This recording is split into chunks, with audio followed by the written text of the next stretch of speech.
Hello అండి, welcome to my channel Vijaya rangoli vlogs. నేను మీ విజయ. ఇవాళ రెసిపీ వచ్చేసి మేక కాళ్ళతోన కర్రీ అయితే చేసాము. ఒక్కసారి ఈ విధంగా మనం చేసుకున్నామంటే బగారా రైస్ కానీ, వైట్ రైస్ కానీ, అలాగే కర్రీస్ ఏ విధంగా తిన్నా కూడా, చపాతీలోకి కూడా తిన్నా, ఎలా తిన్నా కూడా అస్సలు బోర్ కొట్టకుండా ఉంటుంది. ఎప్పుడు చేసినా ఇదే విధంగా చేశారంటే ముక్క కూడా వదిలిపెట్టరండి, అంత టేస్టీగా ఉంటుంది. సో ప్రాసెస్ అయితే చూసేద్దాము. ఇలాగ 4 ఆనియన్స్ అయితే చిన్న చిన్న ముక్కలుగా అయితే కట్ చేసుకొని పెట్టుకోవాలి. యాలకులు, లవంగాలు, దాల్చిన చెక్క, 4 పచ్చిమిర్చి, ఒక 2 బగారా ఆకులు అయితే తీసుకొని పెట్టేసుకోవాలి. ఒక 3 టొమాటోలు అయితే ఇలాగ కట్ చేసుకొని పెట్టేసుకోవాలి. నెక్స్ట్ కొద్దిగా చింతపండు అయితే నానబెట్టేసుకోవాలి. ఇవన్నీ ముందుగా తీసుకొని పక్కన పెట్టుకున్నామంటే ఈజీగా ఉంటుంది చేసేటప్పుడు. నెక్స్ట్ కుక్కర్ పెట్టేసుకొని అందులో ఆయిల్ అయితే వేసేసుకోవాలి. రెగ్యులర్గా మనం కర్రీస్కి యూజ్ చేసే ఆయిల్ కంటే కొద్దిగా ఎక్కువగానే వేసుకోండి, నాన్ వెజ్ కాబట్టి. మనం ముందుగానే తీసుకున్న మసాలాలన్నీ అందులో వేసేసుకోవాలి. అలాగే ఆనియన్స్ కూడా కట్ చేసుకున్నాం కదా, అవి కూడా వేసేసుకోవాలన్నమాట. ఇలాగ ఒకసారి బాగా కలిపి. సో ఫ్రెండ్స్, మన వీడియో ఎవరైనా చూస్తున్నట్టయితే ప్లీజ్ లైక్ చేయండి, షేర్ చేయండి, సబ్స్క్రైబ్ చేసుకోండి. హై పాయింట్స్ కింద వస్తాయి, సో హై పాయింట్స్ కూడా ఇవ్వండి మర్చిపోకుండా. ఇక్కడ నేను 4 కాళ్ళు అయితే తెప్పించాను అనమాట. వీటికి ఉన్న బ్లాక్ పార్ట్ మొత్తము స్క్రాచ్ చేసేసేయాలి. ఎక్కువగా బ్లాక్గా ఉందనుకోండి కర్రీ అనేది కొద్దిగా చేదుగా ఉంటుందన్నమాట. బాగా నీట్గా క్లీన్ చేసేసుకోవాలి. మనకి బ్రౌనిష్లో వచ్చిందంటే టేస్ట్ అనేది బాగుంటుంది కాళ్ళది. తర్వాత ఇందులోకి పసుపు వేసేసి బాగా ముక్కలకి పట్టేలాగా కలిపేసుకోవాలి. పసుపు అనేది యాంటీబయాటిక్గా పనిచేస్తుంది కాబట్టి ముక్కలకి ఇలాగ పట్టించేసి ఒక కాసేపు అయితే పక్కన పెట్టేసేయండి. నెక్స్ట్ మనం ఇందాక తీసుకున్న ఆనియన్స్, అందులోకి పచ్చిమిర్చి ఇలాగ చిలుకలుగా చేసుకొని అందులో వేసేసుకోవాలి. ఇవి కూడా మళ్ళీ ఒకసారి కలిపేసుకోవాలి. నేను చూపించిన విధంగా మీరు కూడా ఇదే విధంగా కర్రీ చేశారంటే ఇంత ఈజీ నాకు కర్రీ చేయడం అని అంటారండి. ఇలా చేసి ఇంట్లో వాళ్ళకి పెట్టారంటే మీ వంటకి ఫిదా అవ్వాల్సిందే, అంత టేస్టీగా ఉంటుంది. మళ్ళీ మాటే చెప్పారనమాట. మీకు డౌట్గా అనిపిస్తే మళ్ళీ నెక్స్ట్ ఈ విధంగా వంట చేసి పెట్టండి. కామెంట్స్ ఎలా వస్తాయో నెక్స్ట్ నా కామెంట్ బాక్స్లో వచ్చి కామెంట్ చేసేయండి. ఆనియన్స్ చూడండి అక్కడెక్కడ బ్రౌనిష్గా వచ్చాయి కదా, ఇదే టైంలో మనం ఫ్రెష్గా దంచుకున్న అల్లం వెల్లుల్లి పేస్ట్ 1 స్పూన్ అంతా అయితే వేసేసుకోండి. ఇది బాగా పచ్చివాసన పోయేలాగా మంచిగా కలిపేసుకొని ఆయిల్లోనే ఫ్రై చేసేయండి. అందులోకి కొద్దిగా పసుపు అయితే వేసేసుకోవాలి. ఇలా వేసుకొని మళ్ళీ ఒకసారి కలిపేసేయండి. ఏంటి లైక్ ఇవ్వడం మర్చిపోయారా? లైక్ ఇవ్వండి, లైక్ ఇవ్వకపోతే కనుక. నెక్స్ట్ మన కాళ్ళు ఇంతకు ముందే మనం పసుపు వేసి కలిపి కాసేపు పక్కన పెట్టేసాం కదా, ఇప్పుడు వీటిని 2 సార్లు అయితే మంచిగా కడిగేసుకుందాం. ఇలాగ నీట్గా ముక్కని పసుపు అనేది తొలగించినట్టుగా కడిగేసుకోవాలి.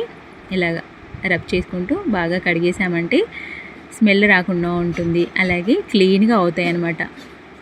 ఇలాగ 2 సార్లు కడిగిన తర్వాత ఈ విధంగా వచ్చేస్తుంది మనకి ముక్కలు అనేవి. ఇప్పుడు మనం ప్రిపేర్ చేసుకున్నాం కదా ఈ ఆనియన్స్, ఇందులో ఈ ముక్కలైతే వేసేసుకోవాలి. ముందుగానే కడిగి పక్కన పెట్టేసుకోకండి. మనం ఎప్పుడైతే కుక్కర్లో వేసుకుంటామో అంతకంటే ముందు అప్పుడే 2 సార్లు కడిగేసి ఇందులో వేసేసుకోండి. అప్పుడే నీచు వాసన అనేది రాకుండా ఉంటుంది. ఇలా బాగా ఒకసారి కలిపేసి మూత పెట్టేసి ఒక 5 మినిట్స్ అయితే వదిలేసేయండి. నెక్స్ట్ ఒక 5 మినిట్స్ తర్వాత మళ్ళీ ఒకసారి తీసి మళ్ళీ ఒకసారి అయితే కలిపేసుకోండి.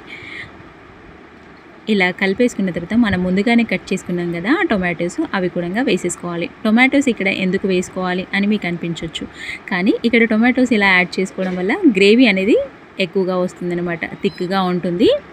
టొమాటో టేస్ట్ కూడా వేరే ఉంటుంది కాబట్టి బ్యాలెన్సింగ్గా ఉంటుంది. కర్రీకి గ్రేవీ రావాలి అంటే మెయిన్ అన్నమాట. ఆనియన్స్, టొమాటోస్ వేసుకుంటేనే గ్రేవీ అనేది ఎక్కువగా కుదురుతుంది. ఇలా బాగా మంచిగా ఒకసారి అయితే కలిపేసేసుకోవాలి. మళ్ళీ మూత పెట్టేసి ఒక 5 మినిట్స్ అయితే వదిలేసేయండి. తర్వాత ఇందులోకి సాల్ట్ అయితే వేసేసుకోవాలి. మనం మొదటి నుంచి ఇప్పటివరకు సాల్ట్ అనేది వేసుకోలే కాబట్టి కొద్దిగా సాల్ట్ అయితే వేసేసుకోండి.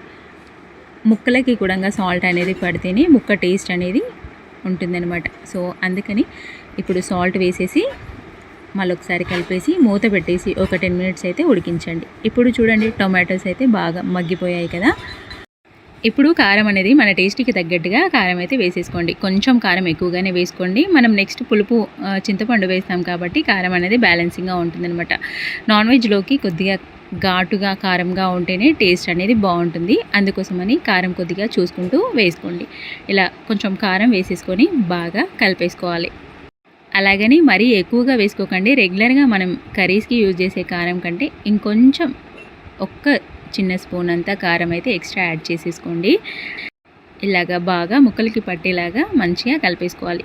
ఈ కారంని కూడా ఆయిల్లో మంచిగా ఉడుకుతూ ఉన్నప్పుడు సైడ్ నుంచి ఆయిల్ అనేది రిలీజ్ అవుతూ ఉంటుంది. కారం అనేది బాగా ఉడికిపోతుంది. ఇందులోకి ఒక స్పూన్ అంత ధనియాల పొడి, అలాగే హాఫ్ స్పూన్ అంత యాలక లవంగాల పొడి అయితే వేసేసుకోండి.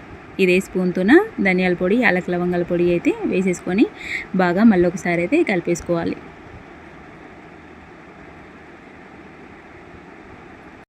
ఇలా మంచిగా కలిపేసుకొని మూత పెట్టేసి ఒక 5 నిమిషాలు అయితే ఆయిల్లోనే ఉడికించండి. ఈ ప్రాసెస్ అంతా ఆయిల్లోనే చేసేసేయండి. ఇలాగా మనం వాటర్ వేసుకోక ముందుకే చేసామంటే మంచి కలర్ వస్తుంది. అలాగే ముక్కలకి కూడా మంచిగా పడుతుందనమాట సాల్ట్. నెక్స్ట్ ఇందులోకి నేను 3 గ్లాసుల వాటర్ అయితే వేసేస్తున్నాను అనమాట.